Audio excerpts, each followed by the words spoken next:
بسم اللہ الرحمن الرحیم۔ جماعت پریپ ششم کے عزیز طلباء کرام، السلام علیکم ورحمۃ اللہ وبرکاتہ۔ بیٹا، کتاب اقرا اردو کے ایک نئے سبق کے ساتھ ایک دفعہ پھر آپ کے سامنے حاضر ہیں۔ صفحہ نمبر 23 پر سبق کا عنوان ہے ہائے میرا پیٹ۔ صفحہ نمبر 23 عنوان ہے ہائے میرا پیٹ، سامنے رکھیے، شاباش۔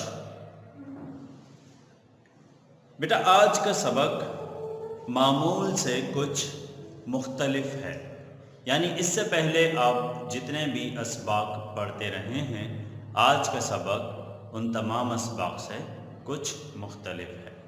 دراصل اس سے پہلے آپ نے جو اسباق پڑھے ہیں وہ نثر یا نظم پر مشتمل اسباق تھے۔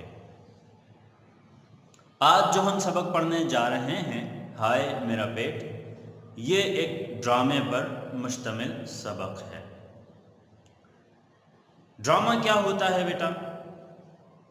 ڈرامہ دراصل ایک کہانی ہوتی ہے جس کو مختلف کرداروں کے ذریعے ادا کیا جاتا ہے، یعنی کہ مختلف کردار ہوتے ہیں، مختلف کیریکٹرز ہوتے ہیں جو اپنے اپنے حصے کی ایکٹنگ کرتے ہیں اور کردار ادا کرتے ہیں۔ ان میں سے ہر کردار کے پاس کچھ جملے ہوتے ہیں جنہیں وہ ادا کرتا ہے، یعنی تمام کردار آپس میں مکالمے کرتے ہیں، گفتگو کرتے ہیں، اور اس طرح ڈرامہ دیکھنے والے کو کہانی سمجھ میں آتی جاتی ہے۔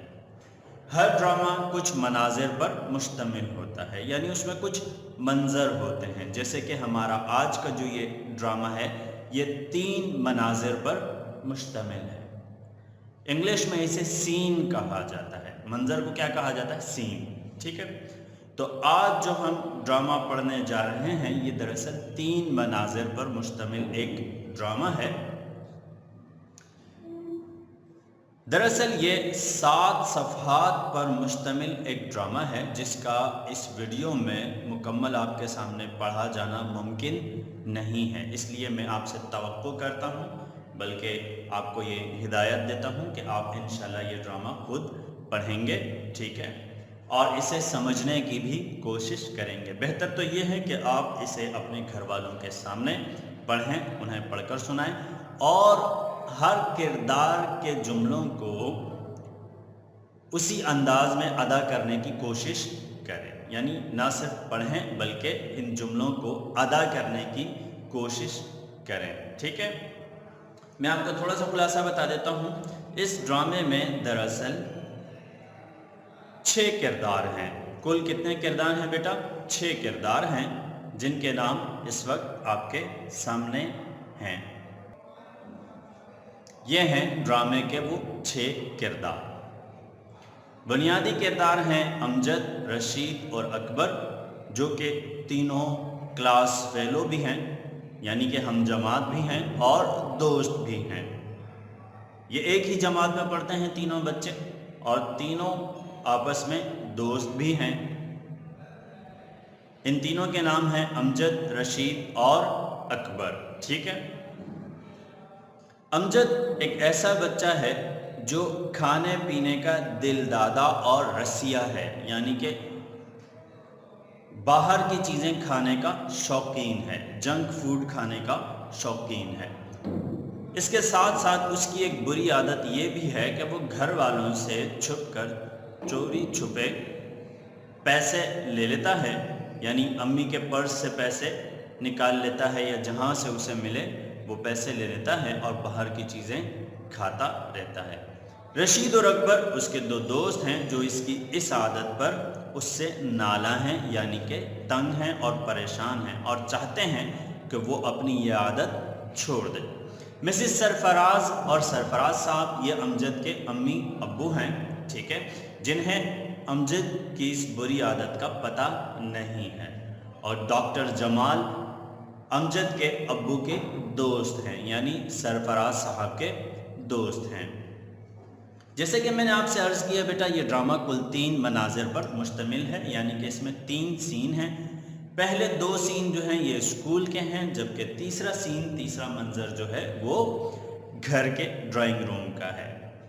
کہانی کیا ہے؟ کہانی تو میں نے آپ کے گوش گزار کر دی ہے کہ امجد کھانے پینے کا شوقین ہے، خاص طور پر باہر کی چیزیں بہت شوق سے کھاتا ہے، جو بھی مل جائے تمام گندی چیزیں وہ کھا لیتا ہے، ٹھیک ہے۔ اور بری عادت اس کی ایک یہ بھی ہے کہ وہ گھر والوں کی نظر سے چھپ کر پیسے نکال لیتا ہے، یعنی پیسے چوری کر لیتا ہے، ٹھیک ہے۔ کہانی میں ہوتا یہ ہے کہ امجد کے پیٹ میں ہر الا بلا کھانے کی وجہ سے درد ہوتا ہے اور رشید اور اکبر اسے لے کر گھر آتے ہیں۔ دراصل انہوں نے امجد کے پاس ایک 100 روپے کا نوٹ بھی دیکھ لیا ہے، جس پر وہ بڑے حیران ہوتے ہیں کہ امجد کے پاس یہ 100 روپے کہاں سے آئے۔ امجد چونکہ بے ہوش ہو چکا ہوتا ہے، رشید اور اکبر اسے لے کر گھر پہنچتے ہیں اور گھر آ کر اس کی امی اور ابو کو تمام صورتحال بتاتے ہیں۔ تو اس کی امی اسے کہتی ہیں، جب وہ ہوش میں آتا ہے تو اسے کہتی ہیں کہ تم نے یہ 100 روپے کہاں سے لیے تھے؟ تو وہ بتاتا ہے کہ امی میں نے آپ کے پرس سے لیے تھے۔ تو امی اسے کہتی ہیں کہ میں نے تمہیں کہا تھا کہ تم میرے پرس سے 10 روپے لے لو، تم نے 100 روپے کیوں نکالے؟ جس پر امجد بے حد شرمندہ ہوتا ہے۔ ڈاکٹر جمال گھر آتے ہیں، امجد کا علاج کرتے ہیں اور پھر اسے بتاتے ہیں کہ دراصل تم چونکہ باہر کی گندی چیزیں کھاتے رہے ہو، ٹھیک ہے، اور تم نے امی سے پیسے چوری کیے تھے، اس لیے یہ اس کی سزا ہے۔ جس پر امجد بے حد نادم ہوتا ہے اور یعنی اسے ندامت ہوتی ہے، پشیمانی ہوتی ہے، اور وہ آئندہ کے لیے ایسا کچھ نہ کرنے کا عزم کرتا ہے، ٹھیک ہے بیٹا۔ انشاءاللہ جیسے کہ میں نے آپ کو ہدایت دی، آپ یہ ڈرامہ خود انشاءاللہ پڑھیں گے آج ہی اور اپنے گھر والوں کو پڑھ کر سنائیں گے۔ ڈرامہ پڑھ لینے کے بعد بیٹا جب آپ یہ ڈرامہ پڑھ چکے تو پھر آپ عملی کتاب سامنے رکھیے۔ اس وقت عملی کتاب ملاحظہ فرمائیے، میں آپ کے سامنے رکھ رہا ہوں۔ جی بیٹا، اقرا اردو عملی کتاب صفحہ نمبر 68، صفحہ نمبر 68، سبق ہائے میرا پیٹ سے متعلقہ کام اس وقت آپ کے نگاہوں کے سامنے ہے، ٹھیک ہے بیٹا۔ آپ بھی مذکورہ صفحہ سامنے رکھیے، شاباش۔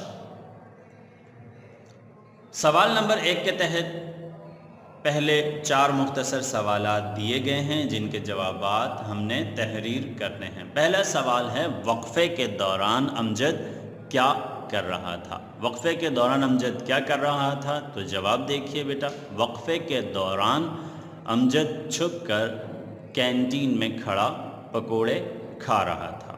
وقفے کے دوران امجد چھپ کر کینٹین میں کھڑا پکوڑے کھا رہا تھا۔ دوسرا سوال ہے، امجد کو 100 روپے کس نے دیے؟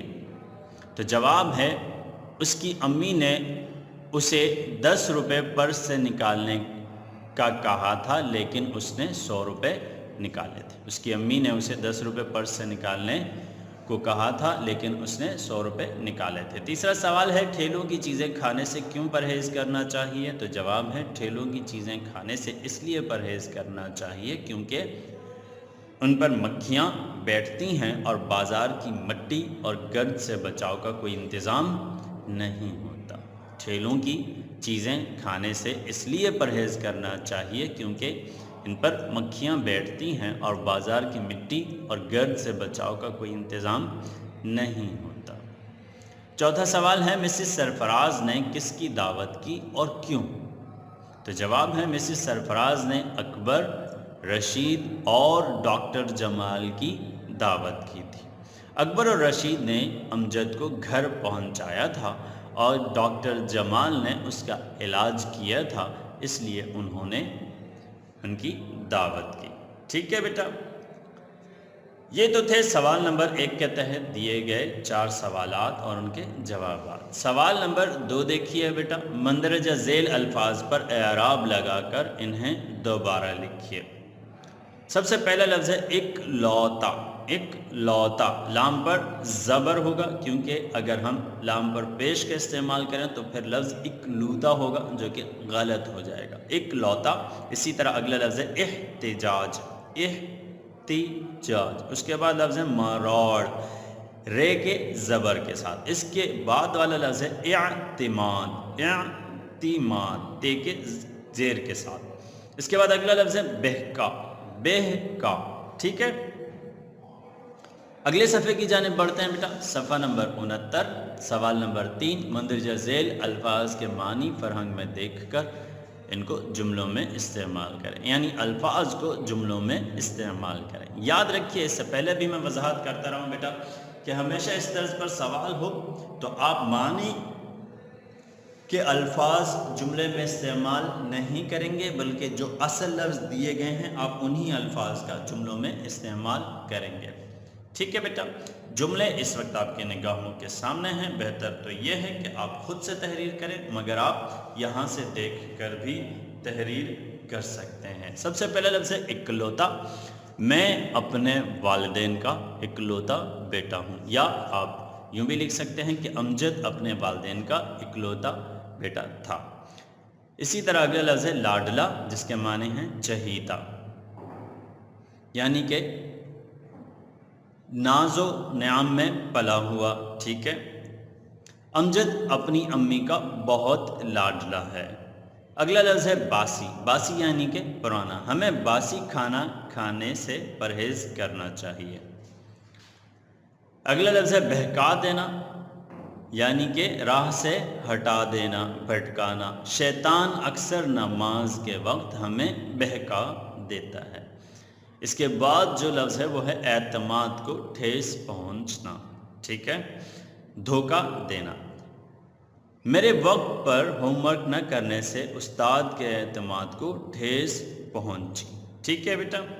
آپ اس سے ملتے جلتے جملے بھی تحریر کر سکتے ہیں۔ اس کے بعد سوال نمبر 4، درج ذیل جملوں میں سے جو صحیح ہیں ان کے آگے صاد اور جو غلط ہیں ان کے آگے غین لگائیے۔